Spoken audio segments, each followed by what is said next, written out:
讲的。他说：“因为我心里发酸，肺腑被刺，我这样愚昧无知，在你面前如畜类一般。”我要是这样子的时候，心里面没有办法一直得到舒畅，得到释放，我就跟畜生一样哎。大卫王自己这样讲：“我是多么的愚昧无知啊！”因为怎样，你跟神隔离了，这是一个非常严重的罪。所以我们虽然没有事情，但是这个误会也会引起别人的伤害，所以我们要出于爱，要尽力去化解它。我们这样努力去做，一定有效吗？不一定有效。所以虽然我们没有办法去强迫他人能够改变对你的想法，但至少你可以有机会去澄清了。你可以已经有机会去解除掉前面的这些障碍了，尽力去跟他和睦相处。为什么说你没有办法完全解决？因为这个有可能累积很久了，我没有办法一时，对方没有办法一时。有些人可以，有些人不可以，但是至少你可以让误会来解决的。这边告诉我们呢，是说，当别人在你心中有疙瘩的时候呢，我们应该尽我们自己的责任。我责任该怎样我就去做。我相信我们每个人都有人看你不顺眼，你一定有看别人不顺眼的，不管是在同学之间，在同事之间，在你的邻居邻舍左右的邻居里面，都有这样子的情形。有的是很严重的，有人只是想起哇就开始非常的愤怒，有些人是要看到才会，有些人程度大概不太一样。但不管他是怎样的情形之内呢，神都希望我们能够去好好思考这个问题，因为有可能是我们自己有些问题我们不知道。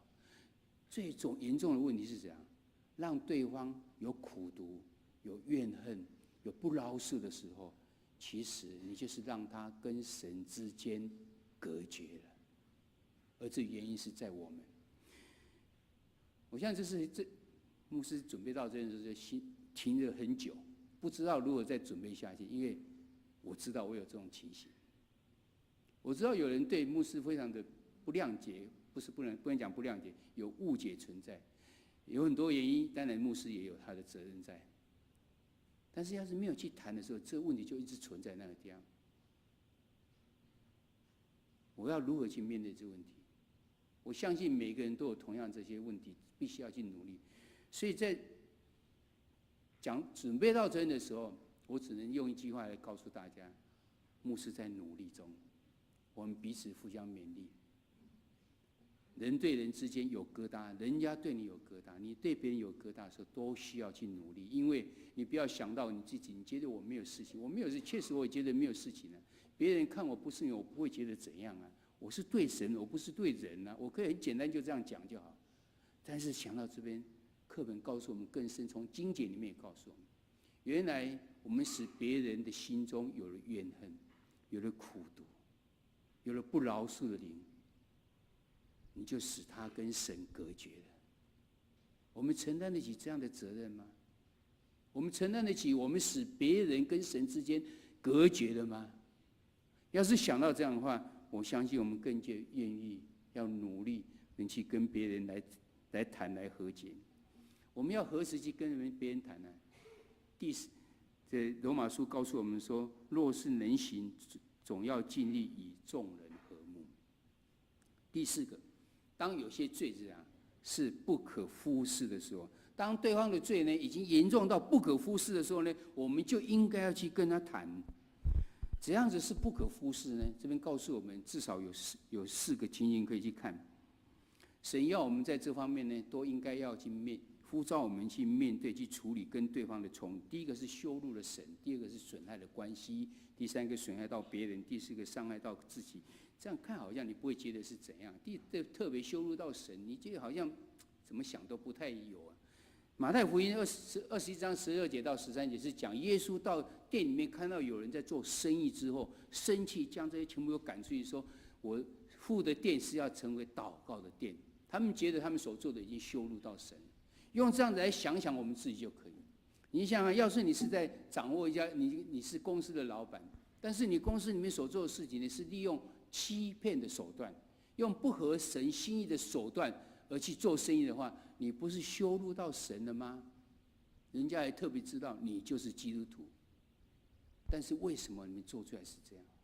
换句话再讲说，我们每一个人大家都知道我们是基督徒之后，哪一天有人告诉你说你是基督徒呢？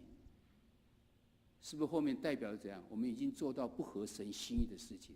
我们是不是已经羞辱了神的名了？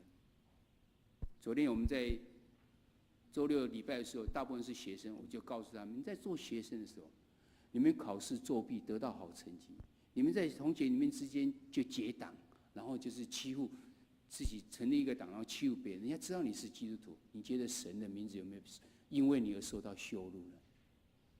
所以你这样想，就是你发现到，哇，太多了。我的生活中间太多羞辱的神了，有的是很简单的，有的是很小，有的是很大的，我要怎么办呢？伤害得到别人，你觉得他这个人有没有伤害到别人？有。要是你看到这个人有外衣的时候，他是不是已经伤害到他的太太了？你是不是应该去跟他讲？是不是他在外面做了什么事情？很多人家里人被蒙骗了，不知道，但是其实他已经伤害到他家里的人。你是不是该去告诉他呢？第一点到第三点的伤害，常常就会造成自己受到伤害，但是自己并不知道。你要是出于爱，你不应该去跟他讲吗？你不应该去为了这个冲突而付出你的努力吗？但这样不代表我们就要成为一个审判官了。哇！神告诉我们，我们必须要这样。当别人有这样的时候，我们应该去告诉他，我就当了一个审判官一样，我就常常要去告诉了别人。No， 这边不是告诉我们要这样子。当我们看彼得前书第4章第15节的时候，这样告诉我们：你们中间却不可有人因为杀人、偷窃、作恶、好管闲事而受苦。这边告诉我们什么事情？圣经里面竟然告诉我们，好管闲事跟杀人、跟偷窃、跟作恶是同等的呢。原来好管闲事，你要是不是站在真理上的时候，你真的会伤害人于无形，你都不知道。圣经中间告诉我们，它跟杀人、偷窃、作恶是同样的。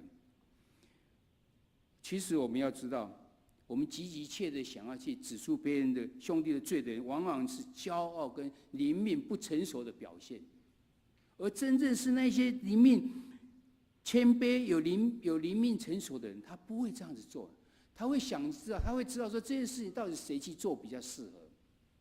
是不是要寻求长者？是不是要寻求更适当人去做，而不是靠你自己去做？或者是自己去做的时候，我必须要有所准备，我必须在神的面前谦卑，求神赏赐我智慧，如何去跟他谈这些事情。最近我们到年底的时候，我们各团契很多都是开始在选举，为了明年度的这些干部选举。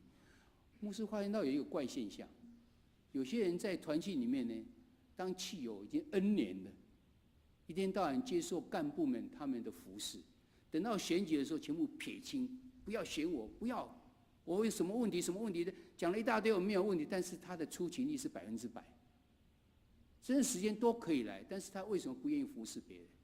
他只愿意接受别人的服侍呢？这样还没有什么关系，甚至还讲没有当干部，但是讲一大堆的话，好像幕后在操控一样。好管闲事，就跟杀人、盗窃、作恶是同样的罪。这告诉我们是怎样，要在真理之内去做这件事情，不是说你不要讲话，乃是必须要怎样，必须要用上帝的话语来讲话。我们常常要有谦卑顺服的心。我们要指对方的错的时候，常常会受到2个经节有误解。第一个经节是在马太福音第7章第1节里面告诉我们说怎样，你们不要论断别人，免得你们被论断。哇，圣经告诉我们这样，所以我们就不要去讲别人的错，不要去面对人的罪，是这样子吗？并不是。这个经节到后来讲的时候是讲到的，讲到人都看到自己不能看清楚自己眼中的梁木，都看到别人眼中的刺。所以你要除去自己眼中的梁木之后，你才有可以看清事实，去面对弟兄们眼中的刺。所以不是要你不去讲，而是告诉我们真正的理由在哪里。你要知道真相之后，你才要下结论。不要只听到一点点皮毛就开始发表大言论，就讲了一大堆的错误。我们看到我们社会上给我们很不好的示范，这些明代们随便找到一个什么东西就放大它，什么都不看的，就至于这一点就开始一直的放大，没有真正明白真相之下，这就要这经节告诉我们，你不要论断人，免得你们被论断，因为你没有看清你的事实。他其实要我们整个明白真相之后，我们就可以下结论。同时要怎样？要想到自己该负的责任是什么，而且你是出于关心对方，关心对方的过错。还有一个经节呢，也是我们产生误解。马太福音第5章39节，只是我告诉你们，不要以恶咒对。哇，这事情是不是告诉我们都有人做错的话，你就不要去谈论他那些坏的，你也不要去指正他。我们看到最近的这社会新闻，让我们看的实在很可怕。有一个人只是一个高尔夫球的职业高尔夫球选手，就被打死。为什么？听说他只是讲一句话说不要太吵了，因为这是一个设计，不要太吵，就被对方活活的打死。所以还有社会上常常看到一些事情，看到有什么冲突产生，大家都在外面看，都不愿意，没有人愿意去碰他，是不是告诉我们就跟这个经节讲了一样？不要与恶人作对，是这样子吗？圣经是告诉我们这样子吗？我们常常会误解这种事情。其实这经节里面告诉我们是怎样，我们不应该自己去当执法者，然后借着这机会去寻求报复。因为马太福音第5章38节到42节，你整个读完之后，你就发现到原来是这个意思。39节只是中间的一小段而已，而且是前段，告诉我们只要这样，我告诉你们不要与恶人作对。后面是简介讲怎样，有人打你右脸的时候，你连左脸都让他打；有人要你的里衣的时候，你连外衣都给他；有人要你走1里路，你陪他走2里路。原来是告诉我们是怎样，我们并不只是为了自己，我甚至更愿意有更宽容的来对待着你，我不求报复。甚至在彼得前书第4章第10节。周报上写的雅各书哈，彼得前书第4章第10节告诉我们说，你要是因为主的名受辱的时候，你反而会得到的，会有荣耀跟你同在。神告诉我们没有什么权柄将自己的意见强加在别人身上，但是我们有责任要适当的方式勉励别的信徒忠实于圣经所教导我们的，在罗马书第15章第14节这样子的告诉我们。我们知道只有神能够使人知罪，并借着圣灵的大能来改变人心。但神往往也是要用人来说出罪人需要听到的话，使他们看到应该悔改的必要。撒母耳记下12章第1节到第13节，大卫犯了奸淫的罪，又犯了借刀杀人的罪。拿单去告诉他，用了一个比喻告诉他，大卫就认罪了。神也希望又透过人去做这些事情。所以当我们觉得对方的罪已经严重到不可复视的时候，神催促了你，神呼召了你，你也应该去做这件事情。